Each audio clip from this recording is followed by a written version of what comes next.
নমস্কার। Channel vision নিবেদিত এবং ঝুমা মুখার্জি পরিচালিত এক ভিন্ন স্বাদের অনুষ্ঠান বঙ্গ ট্যালেন্টে আপনাদের সকলকে সুস্বাগতম। বন্ধু, আজকের পর্বে একজন বিশিষ্ট গুণী বাচিক শিল্পী উপস্থিত হয়েছেন, আমাদের স্টুডিওতে এসেছেন আপনাদেরকে আবৃত্তি শোনাতে। তাহলে চলুন চট করে আগে ওনার সাথে আলাপটা করে নিই, তারপর তো ওনার আবৃত্তির মধ্যে দিয়ে আমাদের অনুষ্ঠানকে এগিয়ে নিয়ে যাব। আপনাকে বঙ্গ ট্যালেন্টে সুস্বাগতম। নমস্কার। আপনার মুখেই আপনার নামটা শুনবো। আমার নাম সৌমি দত্ত। আপনি কোথায় থাকেন? আমি আসছি মমিনপুর থেকে। আচ্ছা, মানে খিদিরপুরের কাছে? খিদিরপুরের কাছে মমিনপুর, ওখানে থাকি প্রেজেন্ট। আচ্ছা, বেশ বেশ বেশ। আপনাকে যখন পেয়েছি আজকে তো অনেক কবিতাই শুনবো, দেখবো বটে। তো শুরুটা কি দিয়ে হবে? শুরুটা আমাদের আপামর বাঙালির প্রাণের ঠাকুর রবি ঠাকুর, বাবা, তার রচনা বাউল কবিতা দিয়ে আমি শুরু করছি। বাবা, আমার প্রথম নিবেদন বাউল। বাহ, শুরু করুন তাহলে। দূরে অশ্বত্থ তলায় পুতির কণ্ঠিখানি গলায়, বাউল দাঁড়িয়ে কেন আছো? সামনে আঙিনাতে তোমার একতারাটি হাতে তুমি সুর লাগিয়ে নাচো। পথে করতে খেলা আমার কখন হলো বেলা, আমার শাস্তি দিল তাই। ইচ্ছে হোথায় নাবি, কিন্তু ঘরে বন্ধ চাবি, আমার বেরোতে পথ নাই। বাড়ি ফেরার তরে তোমায় কেউ না তাড়া করে, তোমার নাই কোনো পাঠশালা। সমস্ত দিন কাটে তোমার পথে ঘাটে মাঠে, তোমার ঘরেতে নেই তালা। তাই তো তোমার নাচে আমার প্রাণ যেন ভাই বাঁচে, আমার মন যেন পায় ছুটি। ওগো তোমার নাচে যেন ঢেউয়ের দোলা আছে, ঝড়ে গাছের লুটোপুটি। অনেক দূরের দেশ আমার চোখে লাগায় রেশ, যখন তোমায় দেখি পথে দেখতে পায় যে মন, যেন নাম না জানা বন কোন পথ হারা পর্বতে। হঠাৎ মনে লাগে যেন অনেক দিনের আগে আমি অমনি ছিলেম ছাড়া। সেদিন গেল ছেড়ে আমার পথ নিলকে কেড়ে, আমার হারালো এক তারা। কে নিল গো টেনে আমায় পাঠশালাতে এনে? আমার এলো গুরু মশাই, মন সদাচার চলে যত ঘর ছাড়াদের দলে, তারে ঘরে কেন বসায়? কত আমায় ভাই, তোমার গুরু মশাই নাই? আমি যখন দেখি ভেবে বুঝতে পারি খাঁটি, তোমার বুকের একতারাটি ওই তো পড়া দেবে। তোমার কানে কানে ওরি গুনগুনানি গানে তোমায় কোন কথা যে কয়, সব কি তুমি বোঝো? তারই মানে যেন খোঁজো কেবল ফিরে ভুবনময়। ওরই কাছে বুঝি আছে তোমার নাচের পুঁজি, তোমার খ্যাপা পায়ের ছুটি। ওরই সুরের বলে তোমার গলার মালা দোলে, তোমার দোলে মাথার ঝুঁটি। মন যে আমার পালায় তোমার একতারা পাঠশালায়, আমায় ভুলিয়ে দিতে পারো? নেবে আমায় সাথে? এসব পণ্ডিতেরই হাতে আমায় কেন সবাই মারো? ভুলিয়ে দিয়ে পড়া আমায় শেখাও সুরে গড়া, তোমার তালা ভাঙার পাঠ। আর কিছু না চাই, যেন আকাশখানা পাই আর পালিয়ে যাবার মাঠ। দূরে কেন আছো? দ্বারের আগল ধরে নাচো বাউল আমারই এইখানে। সমস্ত দিন ধরে যেন মাতন ওঠে ভোরে তোমার ভাঙন লাগা গানে। বাহ বাহ বাহ, দারুণ, অসাধারণ উপস্থাপনা। ধন্যবাদ।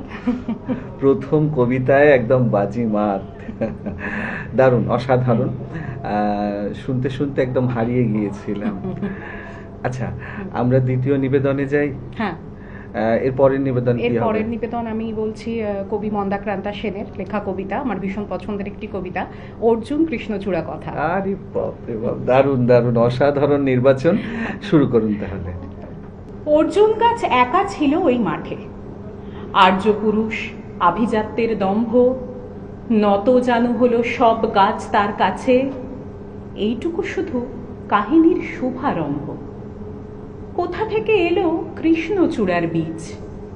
যুবতী হলো সে কয়েক বছর পরে, সাঁওতালি মেয়ে খোঁপায় তীব্র লাল। অর্জুন তাকে চাইল আপন করে। নতজানু হবে এমন মেয়ে সে নয়, বসন্তে সে তো একাই নিজেই সাজে। আর্য পুরুষে আসক্তি নেই তার, ব্যস্ত আছে সে ফুল ফোটানোর কাজে। খোপা থেকে খসে গত রাত্রের ফুল, ঝিরঝিরে পাতা পোশাক বুনেছে তার। অর্জুন সে যে আর্য পুরুষ, ভাবে সব সুন্দরে একা তার অধিকার।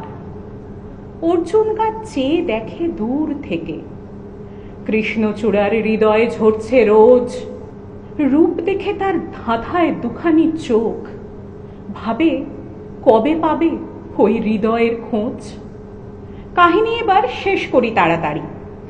কৃষ্ণচূড়ার জেদখানি বড় বেশি, অভিমান সেও বিকবে না কারো কাছে, বরঞ্চ হবে বন্ধু বা প্রতিবেশী। যদিও কাহিনী এমন সহজ নয়, অর্জুনে শুধু বাকল ঝরেছে, ঝরে। সাঁওতালি মেয়ে রক্ত ঝরাতে জানে, আর্য পুরুষ হার মানে অন্তরে। পরের জন্মে অর্জুন গাছ হয়ে কৃষ্ণচূড়াকে বন্ধুর মতো দেখো। আমাকে চিনতে ভুল করো না হে প্রিজু, রক্ত ঝরালে বাকল খসিয়ে ডেকো। আহা, দারুণ অসাধারণ উপস্থাপনা। আমি তো একদম মন দিয়ে শুনছিলাম। সত্যি যেমন কবিতার ভাব, যেমন অন্তর্নিহিত অর্থ, কেন্দ্র করে একদম প্রেমগাথা, একদম সেখানে সত্যি তাই। সেখানে আপনার উপস্থাপনা, আপনার আবেগ মিলেমিশে একদম একাকার হয়ে গেছে। আচ্ছা, আমরা অনুষ্ঠানের একদম শেষের দিকে চলে এসেছি, তো আজকের অনুষ্ঠানে আপনার শেষ নিবেদন কি হবে? আমার শেষ নিবেদন হচ্ছে, এখনকার যে সময়কাল, যে যুগের প্রেক্ষাপটে আমরা চলেছি, তো সেই সময় দাঁড়িয়ে নারীদের কিভাবে মেলে ধরা উচিত নিজেদেরকে, কি তাদের কর্তব্য হওয়া উচিত, সেই রকম সেই প্রসঙ্গে একটি কবিতা, দিধিতি চক্রবর্তীর লেখা কবিতা অভিযোজন। আহা, দারুণ। শুরু করুন তাহলে। আদর্শ হোক দুর্গা মাতর, পার্বণ আজ না হয় থাক। এবার মেয়ে শরীর ভাজে, গোটা দশেক অস্ত্র রাখ। পুতুল খেলে কাজ নেই মা, কাস্তে টাকেই খেলনা কর। ওরা দেশে নাচ গান নয়, নিয়ম করে শরীর গড়। পায়ে ঝুমুর মহল না পরে, জুতোর নিচে পেরেক রাখ। বাড়লে বয়স বক্ষ মাঝে, লঙ্কা গুঁড়োর মোড়ক থাক। চুলকে সাজাস তীক্ষ্ণ কাঁটায়, নখের আগায় রাখিস ধার। পোশাক নতুন কিংবা ছেঁড়া, পিন গেথে নিস গোটা চার। অনেক হলো বোধ জাগরণ, অনেক হলো মিছিল শোক। এবার মেয়ে বাঁচার দায়ে, যুদ্ধটা তোর একার হোক। এতেও যে তুই বাঁচবি ভীষণ, এমন মিথ্যে বলাও পাপ। পৃথিবী জোড়া কীটের মাঝে, কীটনাশকের ঘোর অভাব। চেষ্টা তবু রাখিস জারি, হারার আগে থামিস না। দুল ফিতে নয় এবার মেয়ে, অস্ত্রে সাজিস দুর্গা মা। ঘরে ঘরে মনীষা আমার, নিশ বুঝে এই সত্যতা। বিবর্তনে টিকতে গেলে অভিযোজন সার কথা। বিবর্তনে টিকতে গেলে অভিযোজন সার কথা। মানে শুনতে শুনতে গায়ের লোম খাড়া হয়ে যাচ্ছে। মানে কি তার বক্তব্য, কি তার অন্তর্নিহিত অর্থ, এবং মানে কতটা বাস্তবতা নিয়ে এই কবিতা, এবং ঠিক সেই রকমই আপনার উপস্থাপনা। একদম আপনাকে পেয়ে আমাদেরও খুব ভালো লাগলো। সত্যি ধন্যবাদ।